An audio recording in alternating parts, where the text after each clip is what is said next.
Joining us by video, the Honourable Penny Wong. I'm Penny Wong, Australia's Minister for Foreign Affairs. I'm really sorry that my international commitments mean I can't be with you in Sydney this week. But I'm grateful for the opportunity to share our government's plans for advocacy on equality for LGBTQIA+ people around the world.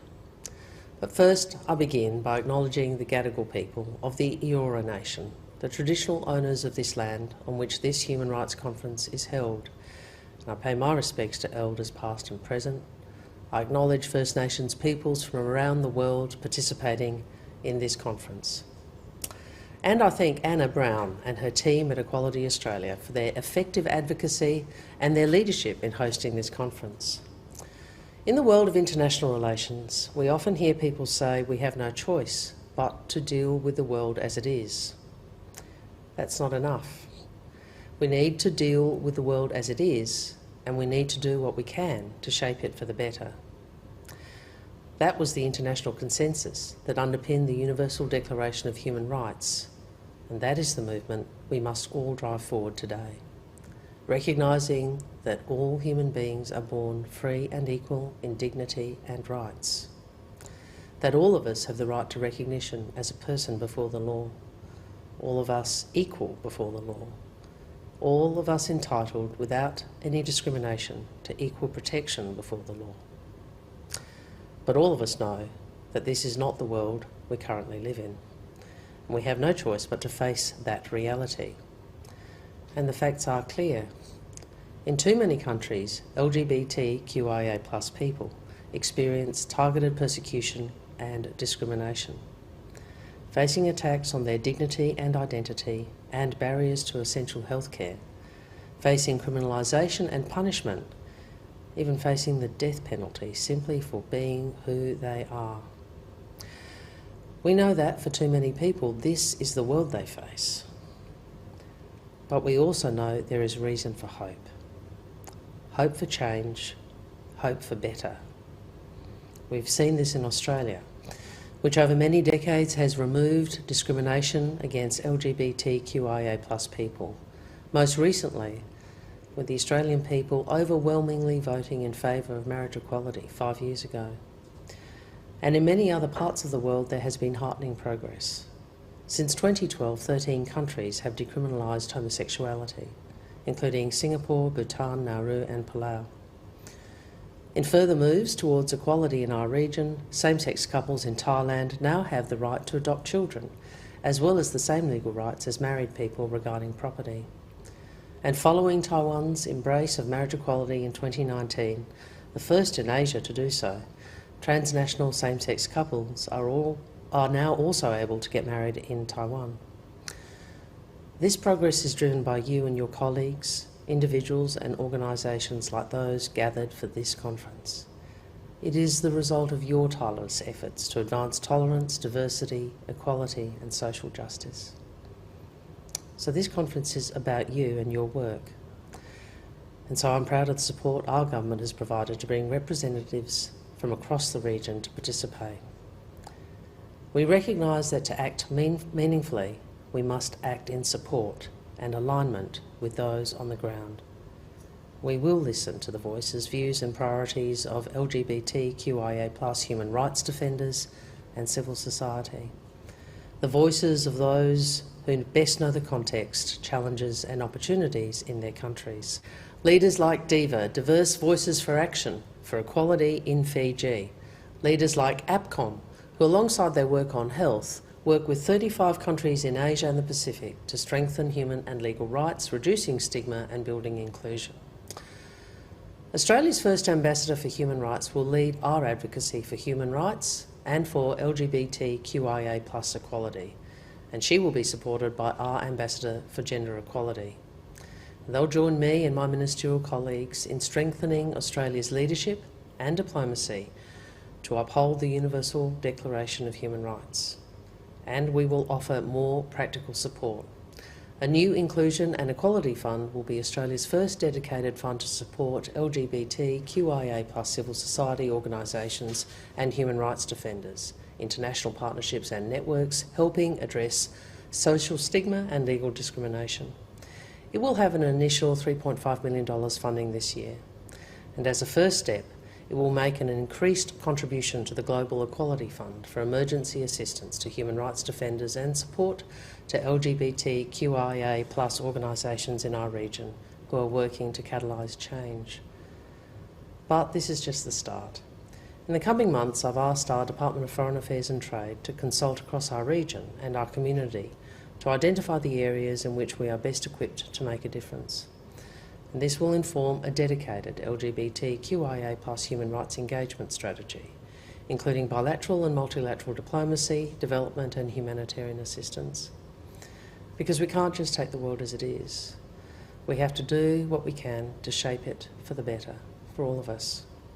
So I wish you the very best for your conference and for a happy World Pride in Sydney.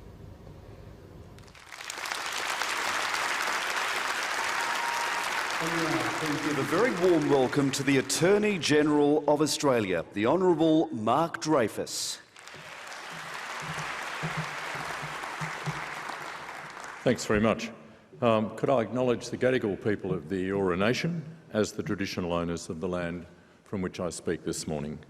I'd like to extend my thanks to Daniel for opening proceedings and welcoming us to Gadigal country for the World Pride Human Rights Conference. And I reiterate the government's commitment to implementing the Uluru Statement from the Heart in full, beginning with a referendum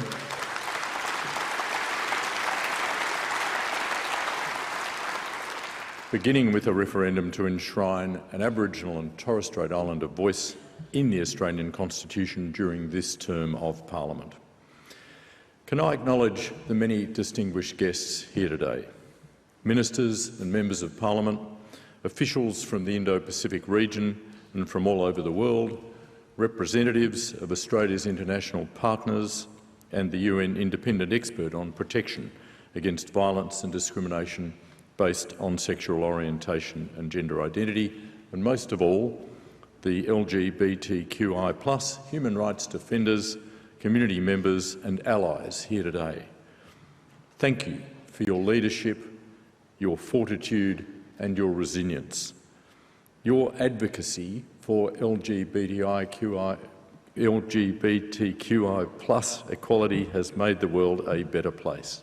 It has made Australia a better place. Thank you to Equality Australia for organising this human rights conference as part of Sydney World Pride, the largest LGBTQI+ human rights conference ever held in the Southern Hemisphere. The Australian Government, through funding provided by the Department of Foreign Affairs, is proud to support it, and I'm so thrilled to be invited to take part in World Pride.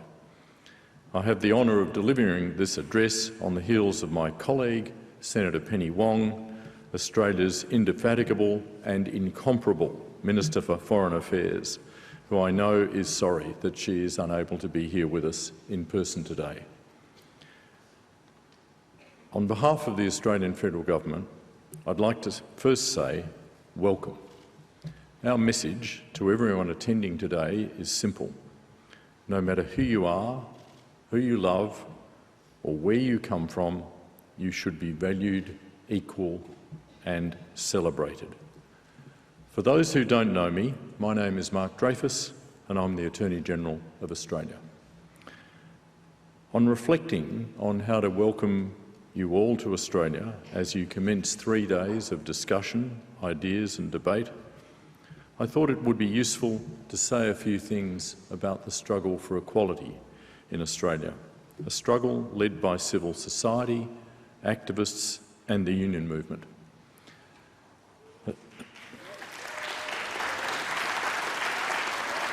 As I speak to you today, the Australian Government is committed to supporting civil society organisations, international partnerships and networks to advocate for human rights across our region and around the world.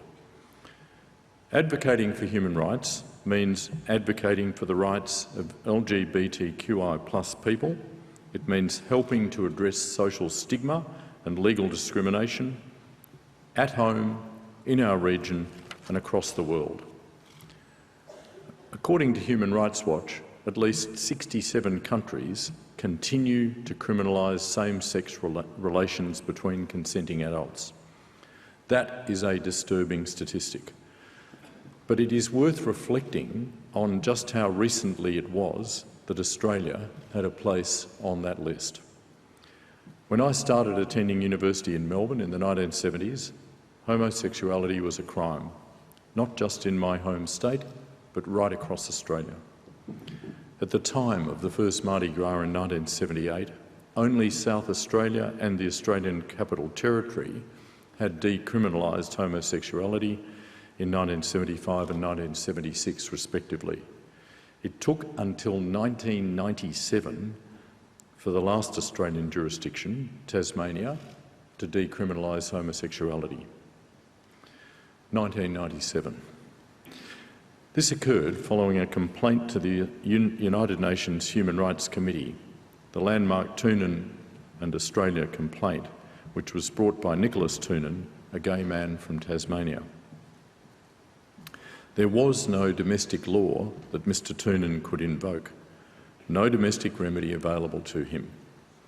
But in 1991, Australia had acceded to the first optional protocol to the International Covenant on Civil and Political Rights, and that meant that Australians could complain directly to the United Nations Human Rights Committee if they thought their rights under the ICCPR had been breached. Mr Toonen made a formal complaint to the UN Human Rights Committee on the same day that the first optional protocol came into effect in Australia. Several years later, in 1994, the UN Human Rights Committee upheld Mr Toonen's complaint. The committee found that the provisions in the Tasmanian Criminal Code outlawing sex between two men breached Mr Toonen's right to privacy under Article 17 of the ICCPR, and that meant Australia was in breach of its obligations under the ICCPR. The Government of Tasmania refused to repeal the relevant provisions in the Tasmanian Criminal Code, so it fell to the Australian Government to introduce a law in the Federal Parliament to override them. That happened in 1994 under Prime Minister Paul Keating with the introduction and passage of the Human Rights Sexual Conduct Bill. It was a further 3 years before Tasmania passed its own law to finally decriminalise homosexuality. These changes occurred within the lifetime of most people in this room, in the lifetime of many of our children. In 1982, the New South Wales Parliament passed the first anti-discrimination laws in Australia that prohibited discrimination on the ground of sexual orientation. It took another 30 years for the Federal Parliament to follow suit. In 2013, under Julia Gillard's Labor government, and while I was Attorney-General, the Federal Sex Discrimination Act was amended to make it unlawful to discriminate against lesbian, gay, bisexual, transgender and intersex people.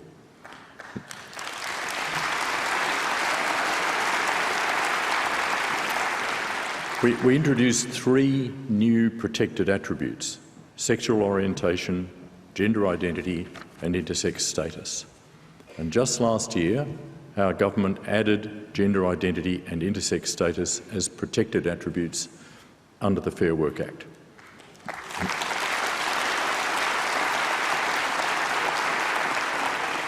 This means that workers around the country have better access to legal remedies if they are discriminated against at work.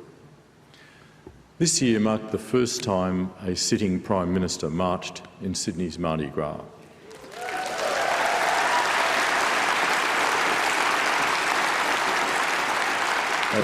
As Anthony Albanese said on the night, in 2023, Mardi Gras is a celebration of modern Australia. The Prime Minister said, "People want to see that their government is inclusive and represents everyone, no matter who they love, no matter what their identity, no matter where they live." It shouldn't have taken that long for a Prime Minister of Australia to march in solidarity with the LGBTIQ+ community.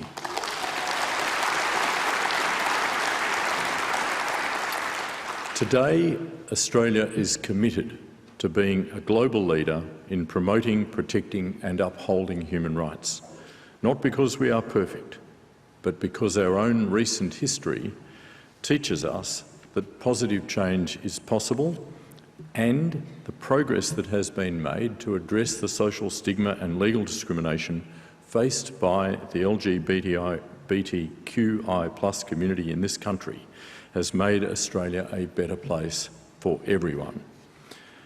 While the journey towards equality for LGBTQI+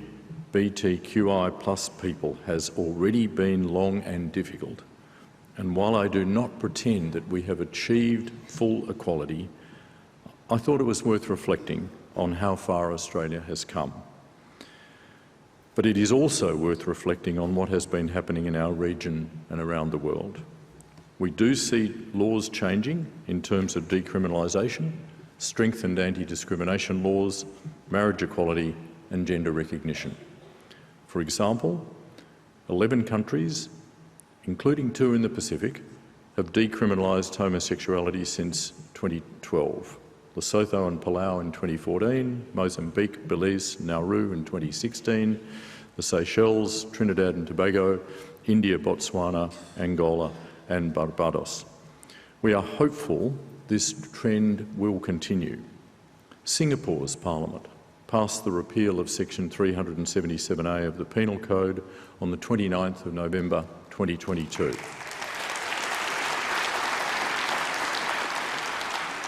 And I can tell many of you here know what that means, but it ended 84 years of criminalised male-to-male sexual relations. We are seeing that many states are strengthening human rights protections for LGBTQI+ people, including granting recognition of same-sex relationships. 31 countries have marriage equality, most recently Austria, Chile, Costa Rica and Switzerland.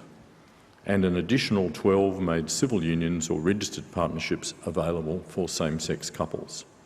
A number of countries, including Malta, Albania, Belgium, Bolivia, Chile, Honduras, United States, United Kingdom and Mexico, have introduced legislation penalising homophobic, biphobic and transphobic hate crimes and hate speech.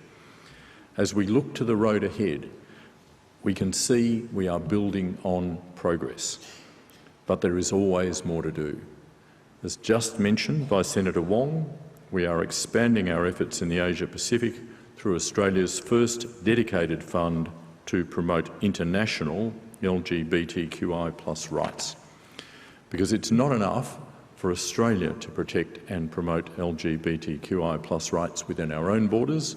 As a good international citizen, we should encourage our near neighbours to do the same too. And I'm proud to be part of a government that recognises that.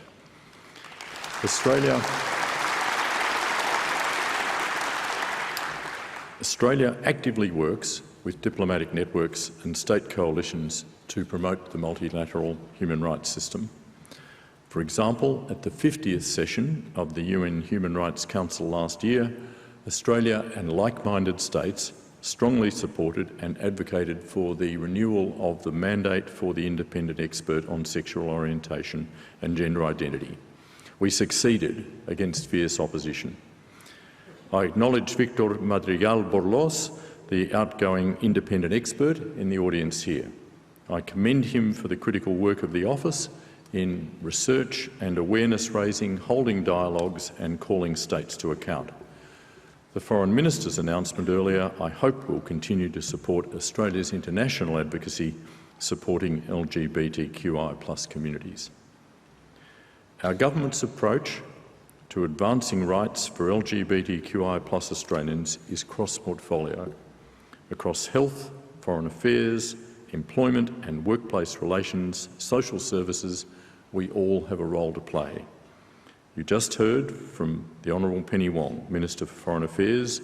You will hear from my colleague, the Assistant Minister for Health and Aged Care, Jed Carney.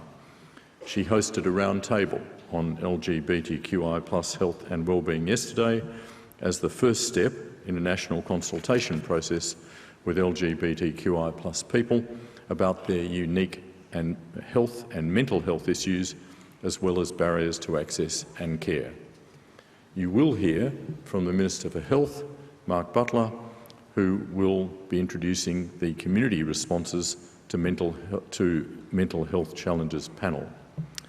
My brilliant colleague Linda Burney, the Minister for Indigenous Australians, is introducing the session on decolonisation, sovereignty and justice in the Asia-Pacific. This will be one of the most important discussions elevating the experience of our country and our region.